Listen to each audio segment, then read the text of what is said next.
In this video, I'm going to share with you answering the question, should you go on a guided climb or should you do DIY mountaineering?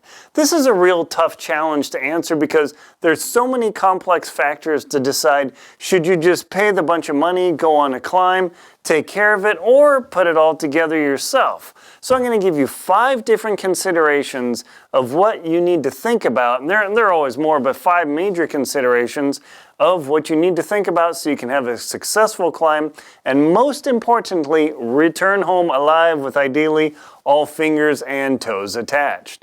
The first consideration are simply permits. There are some mountains that simply don't allow you to climb without local guide services. It's just simply the way it is. Take, for instance, Kilimanjaro. Even though people say, oh yeah, that's literally a hike. I mean, it's pretty much a hike. I mean, are you going to need an ice axe on Kilimanjaro? No. Are you going to need hardcore mountaineering boots? No. But is that mountain really high and did I throw up on it? Yes. You simply can't do a DIY climb on Kilimanjaro because the people of Tanzania have decided all these foreigners, it's Americans and Europeans and Japanese and Koreans and Australians, come in, don't spend any money on the locals, go through, blow through, and then leave. So Tanzania and the government, whoever else there, decided, you know what, that's over.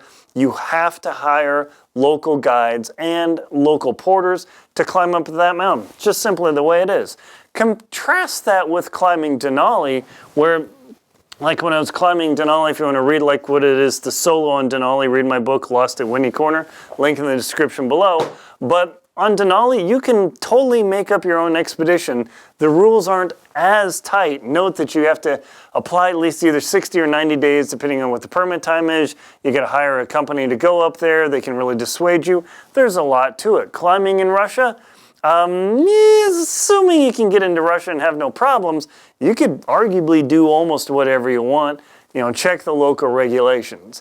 The second consideration that you have to look at are logistics. Logistics are everything in climbing because note that in the United States, we don't have any real crazy mountains like, 20,000 foot or 6,500 meter mountains. We just simply don't. We've got Rainier, Hood, Grand Teton. There are definitely some climbing mountains, but there's nothing crazy in the North American, well, Denali, but in the lower 48 states. So that means you have to go somewhere far away.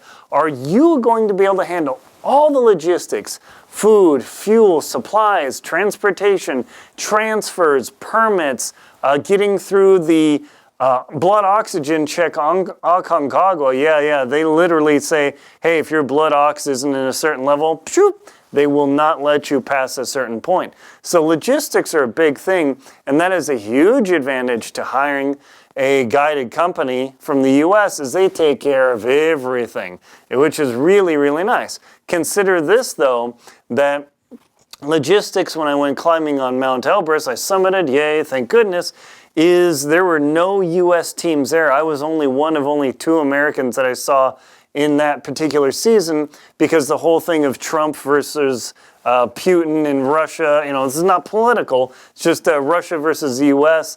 They got in this fight and there was a big worry that the visas would be canceled, so all of the US companies canceled all their climbs into Russia, Elbrus. I was literally there with the Europeans and a couple of Japanese climbers. It was totally cool.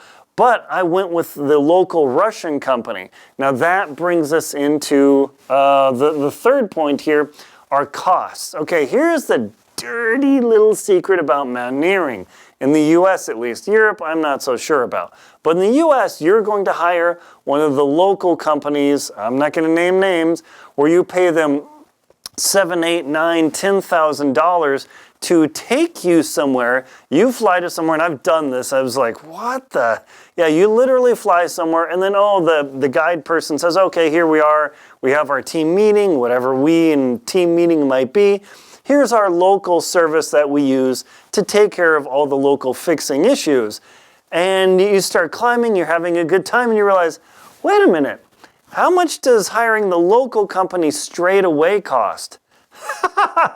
Okay, let me tell you, if you want to go climb Mount Elbrus with an American company, you're going to be dropping about $8,000 US. Pretty easy, that's pretty standard. I climbed with this Russian company for like $1,300, $1,400. Yeah. 6 times, or if the math is right, 6 times cheaper than what the American company I wanted to charge. And what I figured out, what I was doing, is I was paying for some person to go meet me in the country or wherever I am, paying them that amount. They go climbing for free. They're still working on some issues, but holy smoly, I was hiring a company to go local. I was literally paying some dude or woman to go climb with me with a local company, where the local company takes care of everything. Oh, yeah, so definitely be mindful of the dirty little secret of American mountaineering companies. They do take care of a lot of logistics, they do take care of permits, they do take care of a lot of problems, but if you can go with the locals versus, just paying a huge bunch of sum of money, that makes a big, big difference to me.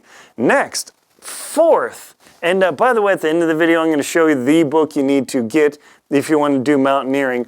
But fourth, do you have the skills to pull this off yourself? Some things are just, it's way beyond like, hey, going to Everest, going to K2 or something. You could totally go there and do it yourself, but do you want to? Do you have a long resume of crazy climbing? If you don't do it. I was on Denali, the last time I was on Denali before this all blew up, and oh my gosh, I'm out there in my tent, I've got my snow wall, I'm totally fine, snowing, raging.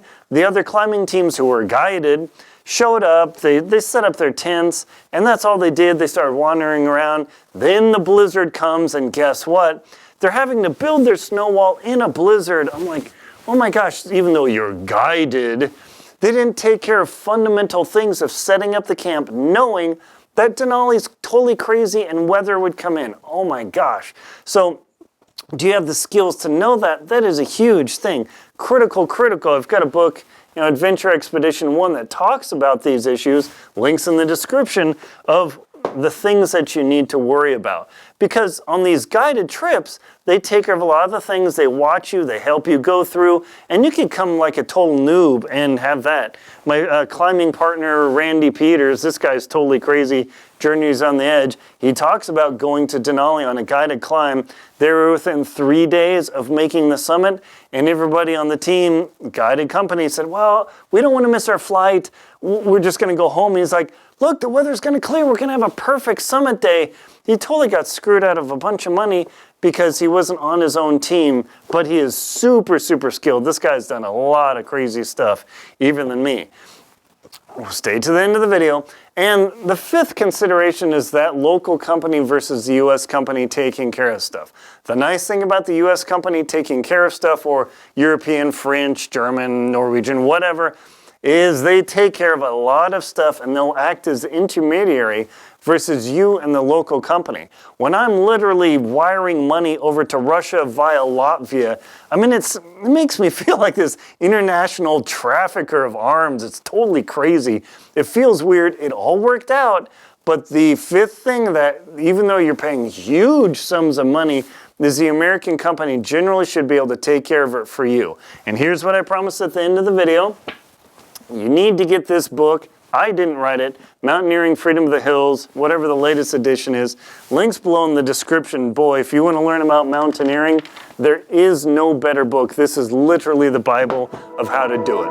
My name is Aaron Linsdau. I'm a polar explorer and professional adventurer. Please check out links below to my books, Antarctic Tears, Lost at Windy Corner, Adventure Expedition 1, How to Keep Your Feet Warm in the Cold, The Most Crucial Knots to Know, the Jackson Hole Hiking Guide, and the 2024 Total Eclipse Guides, as well as watch my shows, Antarctic Tears and World Beyond. Thank you very much for watching. Please like and comment on the video and subscribe to the channel so you can get more of this good stuff.